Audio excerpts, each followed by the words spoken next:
muitos países que queimam a Bíblia, que não deixam a Bíblia entrar. Né? Tem até se não me engano, tem um livro, né? Eu acho que existe um livro que é O Contrabandista de Deus, que ele contrabandeava Bíblias para levar para esses países do inferno para lá, entregar para os irmãos para evangelizar. Ele tamanha a vontade de fazer com que a palavra de Deus chegasse àquelas pessoas. Então, esse camarada fez isso. O medo se caracterizava, pois acreditava-se na perda do poder sacramental que esses elementos continham. Os próximos editos lançados até 304 tornavam a vida e o culto cristão cada vez mais árdua, pois estabeleciam medidas como detenção dos líderes eclesiásticos e a obrigatoriedade do sacrifício aos deuses pagãos sob pena de execução. Você imagina o que é isso? Né? Obrigar a adorar deuses pagãos, né? Com pena de execução, com a possibilidade de ser executado. Então, irmãos, é fato que muitos, né, diante daquela situação, eles voltaram atrás, negaram a sua fé para poder ter uma vida boa, né? Entre aspas, para estar bem, né? Não tem aquela situação para ficar bem na vida? É um termo que a gente usa hoje, né? Então, o que acontece no nosso meio? Isso acontece. As pessoas, elas se fazem oposição àquilo que nós acreditamos. Faz oposição ao Evangelho, e isso acontecia lá no armamento. Você com a sua filha, não terminou. Sim, então, foi o que aconteceu, essa situação dela. Se adequar ao meio, né? Ela estava já. Aí você tem que mostrar para lá a realidade. Mostrar a realidade, né? Mas ainda estou em trabalho ainda, porque. A idade já aquele negócio agora eu estou mais de olho. Porque, infelizmente, ela estava. Né? É uma menina inteligentíssima. Né? E tem promessa de Deus, mas o meio estava influenciando ela estava se deixando levar por isso. Por quê? Para agradar as amigas, porque as amigas não queriam estar com ela. Ah, você é muito. Diz ela que as meninas assim, você é muito mentidinha. Aí. Está entendendo? Todos nós temos que estar de olho, temos que pensar. Né? Não é fácil não. Então, irmãos, isso aí é o retrato, é o cenário que a igreja ela vivenciou para crescer. Diocleciano, aí os perseguidores também teve, já vi na cultura. Aí aqui agora também nós temos aqueles que defenderam o Evangelho, né? Nós falamos aqui, ó, os apologistas, né? Aqueles que defenderam. O que é apologia? Apologia? Apologia. Você é um apologista? Essa é a pergunta. Sim ou não? Sim. É incentivar ao. Não é só isso. É defender. Aí aquela pergunta, quando nós estamos lá num determinado debate, né? No trabalho sempre tem essas coisas, né? Aí começa assim várias pessoas a falar, você sempre usa a igreja, fala mal da igreja, fala mal do pastor, fala mal disso, fala mal daquilo. Como é que a gente se comporta? Ele fala, não pode generalizar. Será que a gente defende? Será que a gente tem argumentos suficientes para defender? Tenta, né? Não é? A gente faz. Será que de fato a gente está preparado? Tem situações que não precisa nem falar nada, porque é tão. Não, o triste que está acontecendo é os cristãos os crentes estão se igualando aos demais, ao invés de serem Não diferentes. tem muita diferença. Isso. Então, assim, a pessoa está falando uma hora, está falando da Bíblia, daqui a pouco está rindo, está falando besteira junto com todo mundo, e acaba se misturando. Perde a identidade. E eles não perdoam. Tu é crente, hein? A primeira coisa que as pessoas vão lembrar é que você é crente. Mas uma coisa de bom. Aline, leva para a tua igreja para orar por ela, que ela não está bem, não. Eu acho que ela está. Aí eu falo, quando você precisa de oração, você fala não é? Porque a igreja tem esse papel. Né? Então o que é o apologista? A apologia é o discurso escrito em defesa, justificação justificativa ou exaltação de alguém ou algo. Nós temos que ser um apologista. Nós temos que defender a causa do Evangelho. Só que para isso, nós temos que também ser sábios.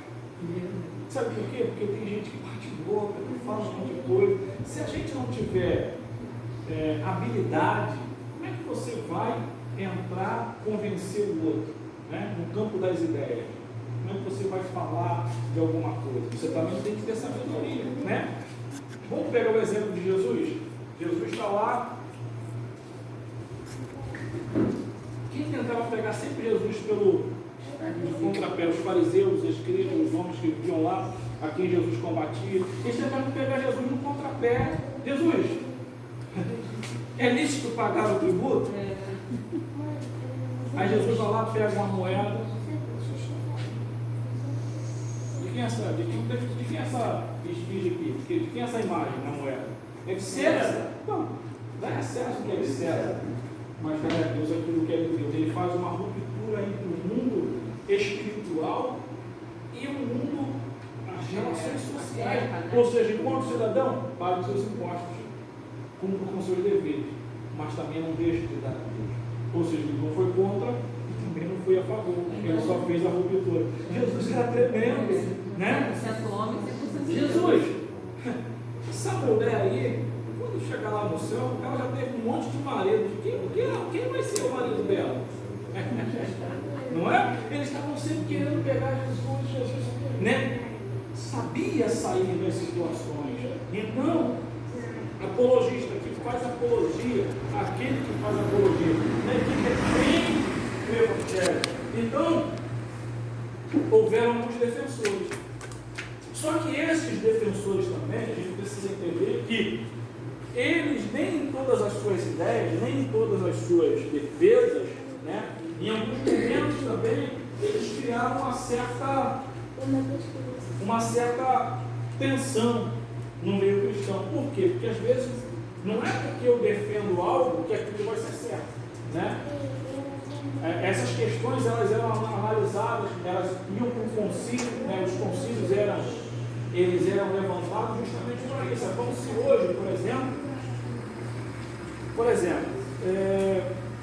trazendo para nós, os assembleanos, né? Eu não tive a oportunidade de participar de uma convenção a nível nacional no meu campo que eu pertenço, né? Do ministério que eu pertenço, que é Madureira. E sempre nessas convenções se levantam alguns temas polêmicos. Por exemplo, brinco, né? Vestimenta. Hoje em dia não se fala muito mais nisso, mas isso já foi lá no passado, questões que eram tabu. Como é que pode? Vai usar, não vai usar? Corta cabelo, não corta cabelo, né? Para se estabelecer o quê? O costume, né? Se estabelecer o costume da igreja. A mulher pode usar calça, não pode, né? Não tinha esse negócio antigamente? Então, às vezes, algumas questões são levantadas, e esses concílios, como se estava tudo novo, e existiam muitas questões, porque além dessa questão do Evangelho, o que existia em paralelo? Existia já toda a cultura judaica.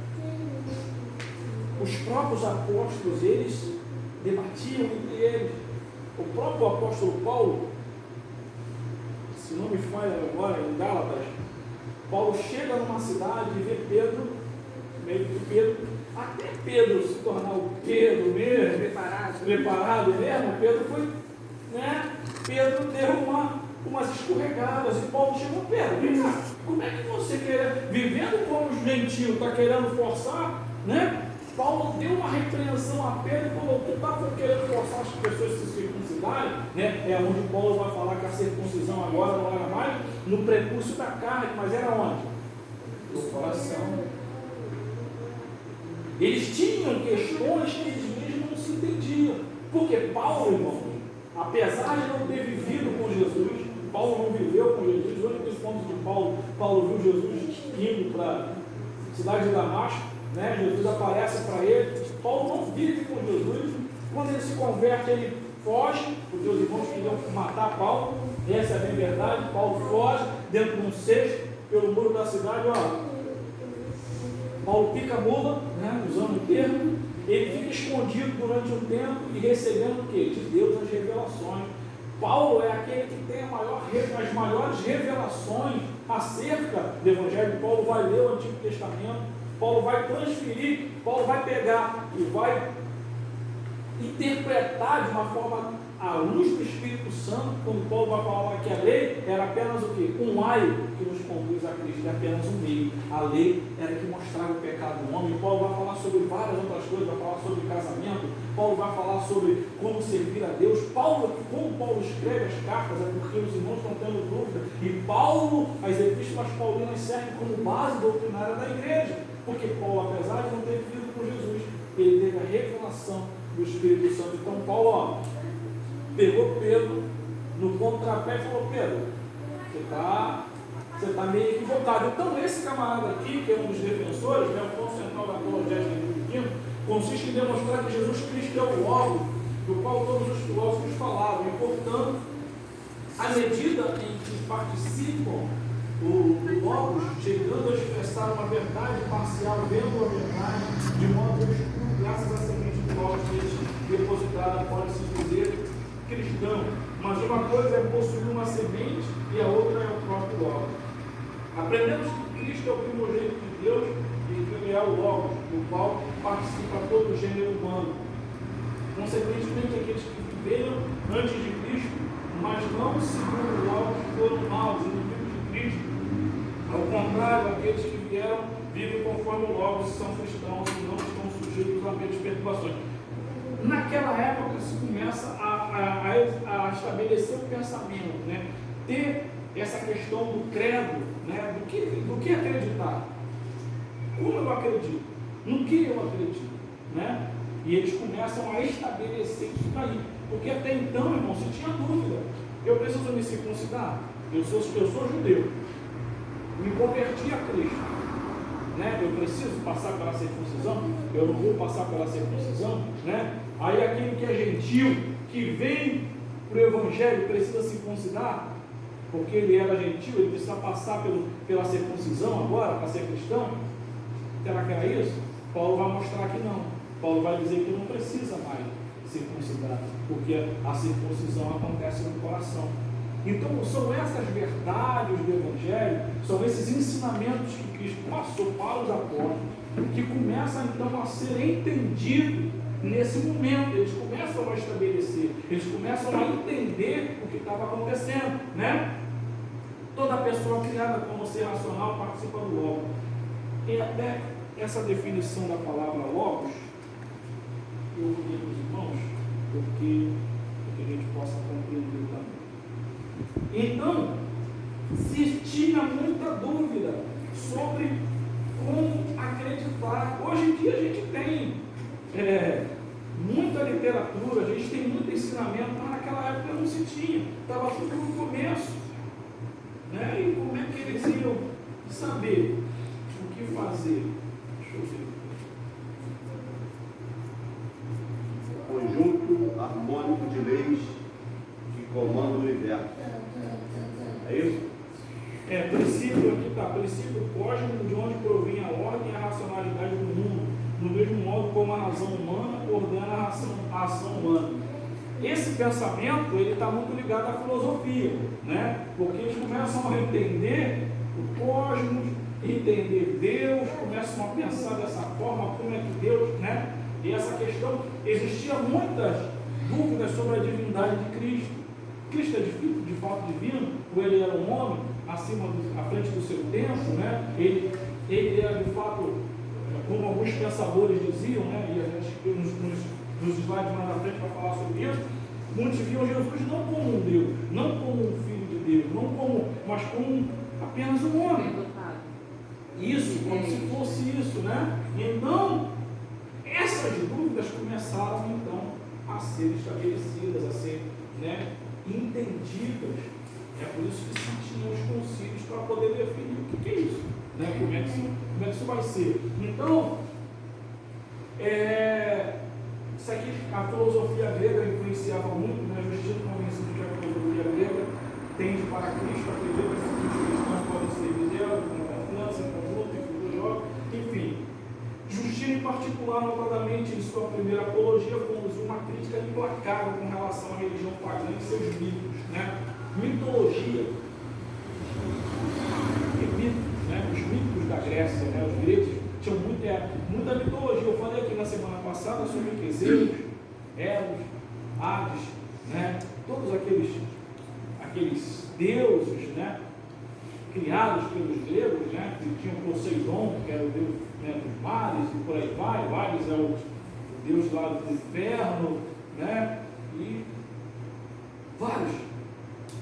E Zeus, que seria o mais poderoso deles. Então, mitologia, né? Estudo dos mitos. Oi? O estudo desses mitos, mitologia. Mitologia. Tirando Mitologia. Logia é estudo, né? Mitos são mitos, né? Porque eles acreditavam, né? Esses deuses, eles imperavam, essas imagens, né? Elas permeavam aquela cultura romana, né? Porque quando os romanos subjugaram os gregos, a cultura grega veio para dentro de Roma, né? Então Roma acabou absorvendo isso, né? Esse pensamento, essa ideia, essa mitologia, esse culto ao corpo, né? Eles faziam muitas estátuas, né? Da perfeição do corpo, né? Eles divagavam. E a filosofia era algo, né? Que era muito. O que a filosofia faz? Quem já estudou filosofia aqui? Você teve filosofia na faculdade?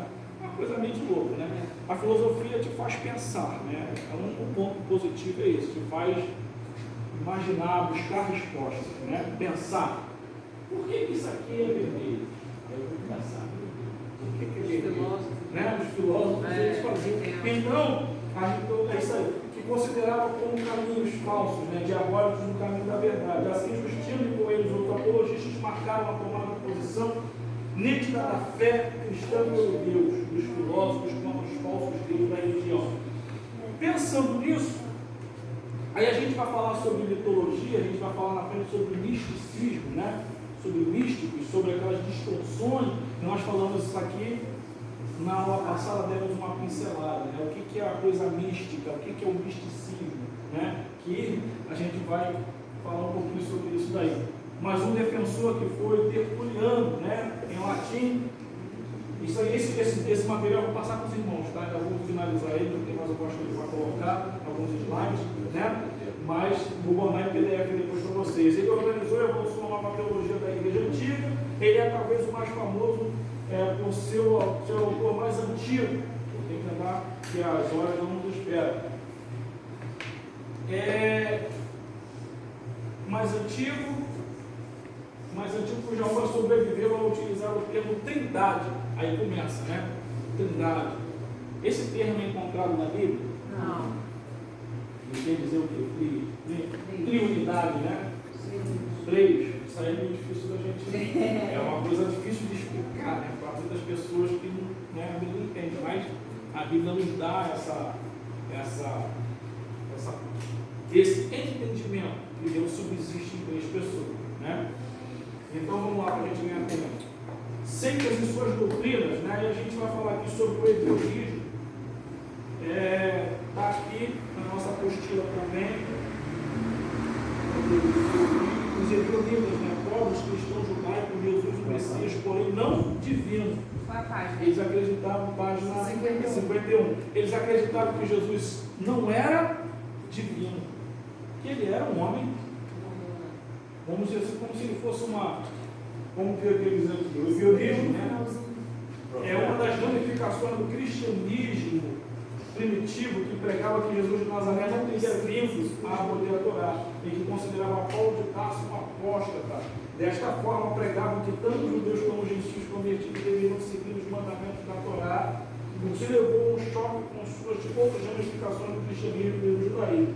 Né? Já deixei grifado aqui, ele dizendo que Cristo é o Messias, mas não é Deus, que não nasceu de uma virgem, mas foi sim gerado por José, que Paulo de Tarso foi um apóstolo da lei e não foi um verdadeiro apóstolo de Jesus Cristo, que as Escrituras sagradas não somente o Antigo Testamento, e que eles usavam o único evangelho chamado de Evangelho dos Ebionitas. Né? Então, olha o pensamento: Jesus não era divino. Então, esse pensamento começa o quê? A se contrapor, a ser um problema, né? No meio, porque se acreditava em muita coisa. Paulo já combatia dentro das igrejas esses pensamentos, né? Os gnósticos, por exemplo, eram pessoas dentro das igrejas que Paulo, né, combatia.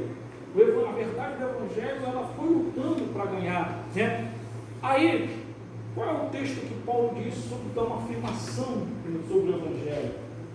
Ele diz o seguinte: ainda que um anjo vos pregue outro Evangelho, que esse seja anátema, seja maldito, né? Ou seja, o que Paulo está testificando? Olha, o Evangelho que eu estou pregando, aquilo que eu estou ensinando, aquilo que eu recebi de revelação é a verdade.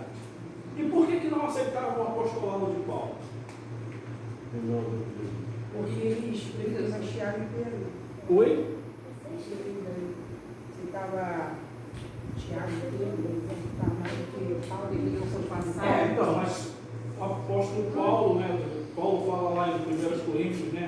Um plantou, eu plantei, né? Apolo regou, Pedro, não sei o quê. Mas quem dá crescimento é Deus. Porque ali, uns gostavam de Pedro, outros gostavam de Apolo, outros iam por Paulo. Mas por que havia isso? Mas Paulo não era aceito como apóstolo. Por causa do seu passado, também, enquanto Saulo, né? E o fato dele não ter andado com Cristo, né?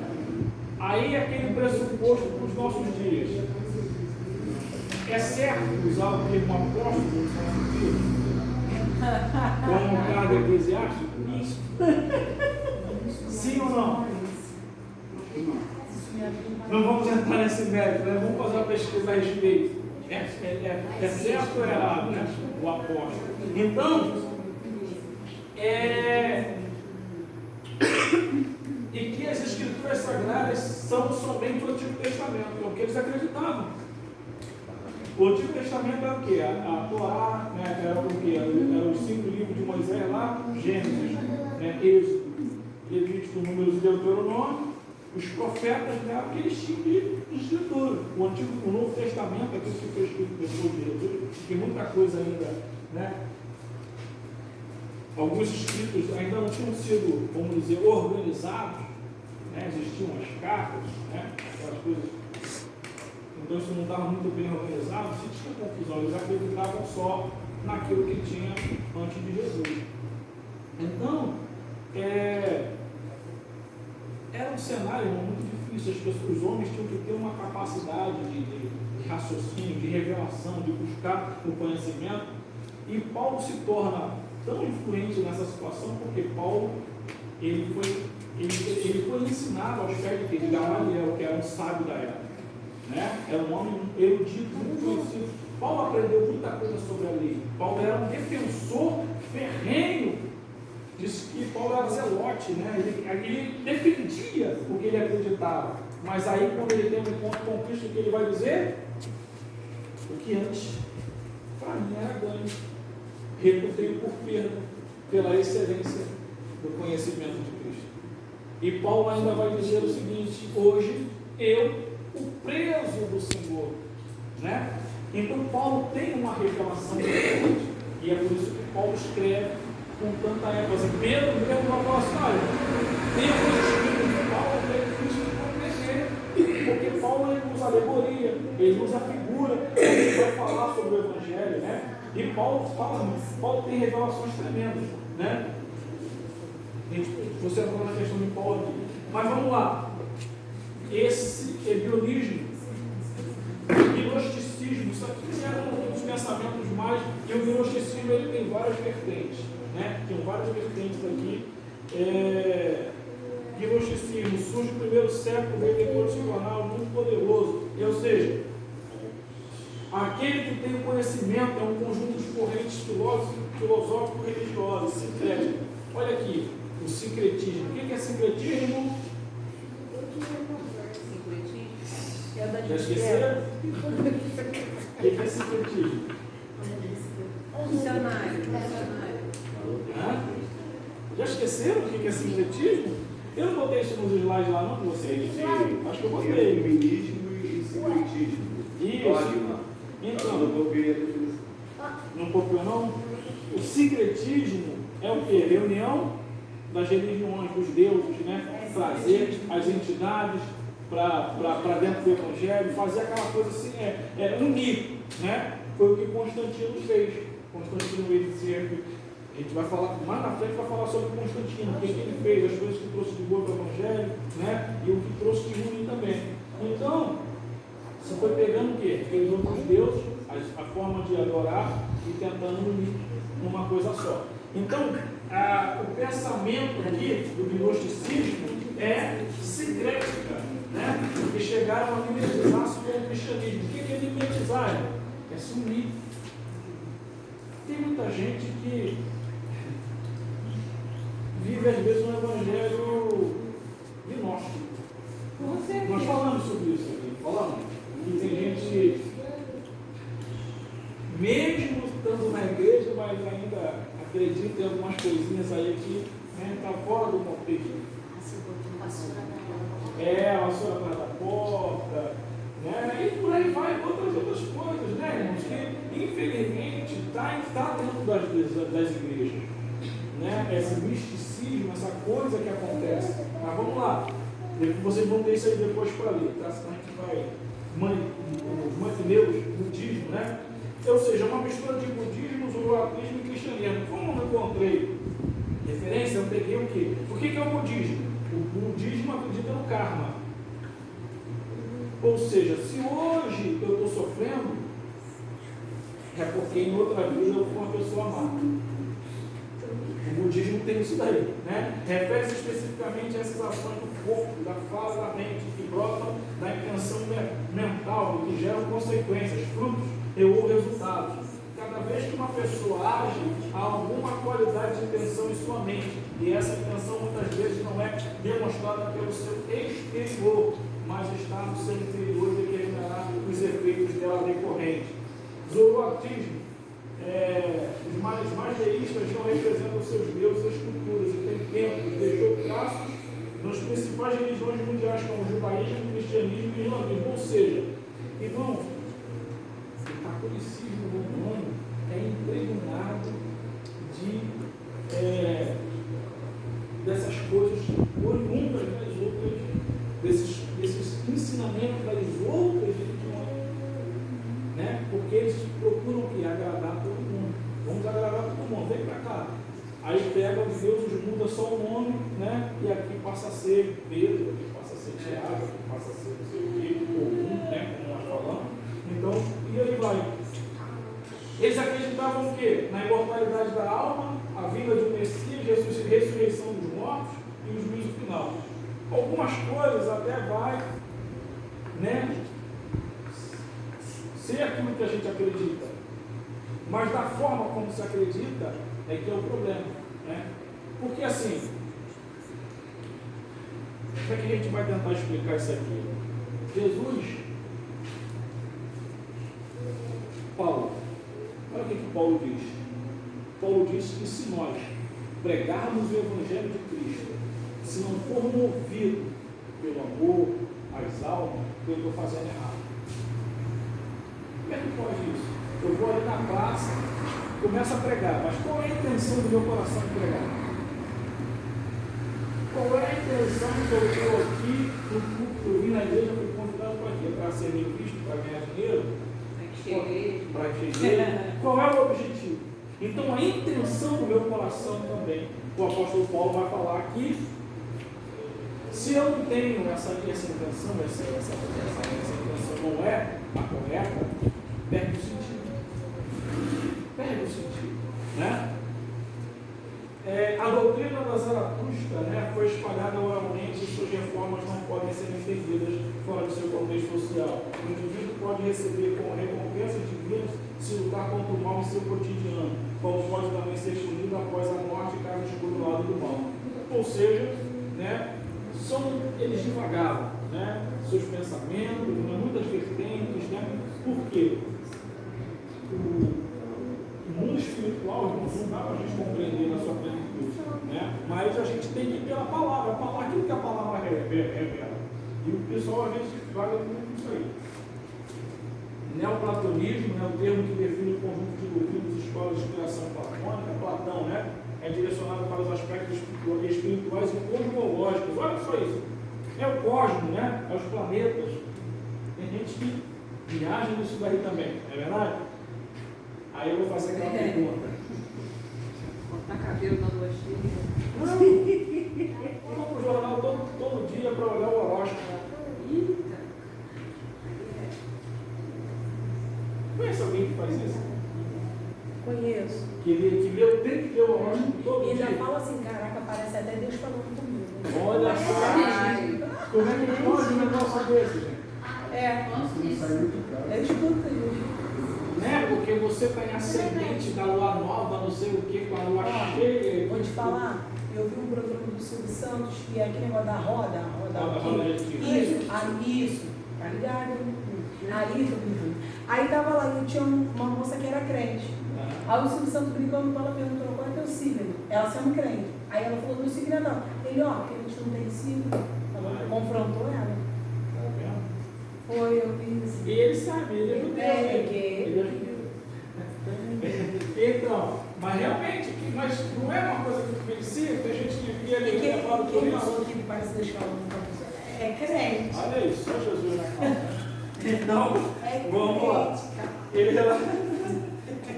Eles pensavam muito na questão da intelectualidade, né? Se pensavam muito nisso, se propagavam muito isso, foi intelectual, pessoa conhecedora, por aí vai, né?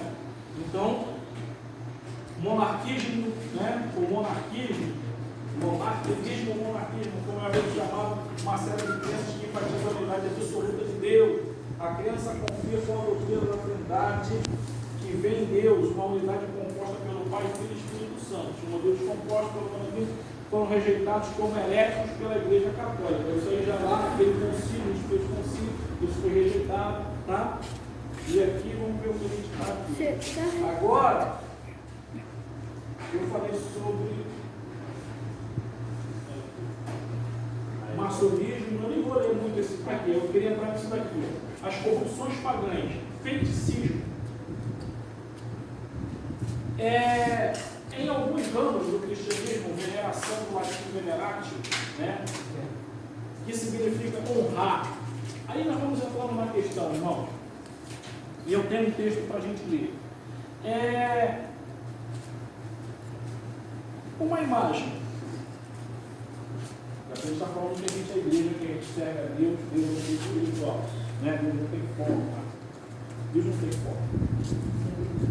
Será que a gente interceder a uma imagem está correto? Não. Mas segundo aqueles que acreditam nisso, vão dizer que aquilo ali não é uma relação. Né? Embora a Bíblia seja categórica quando diz assim,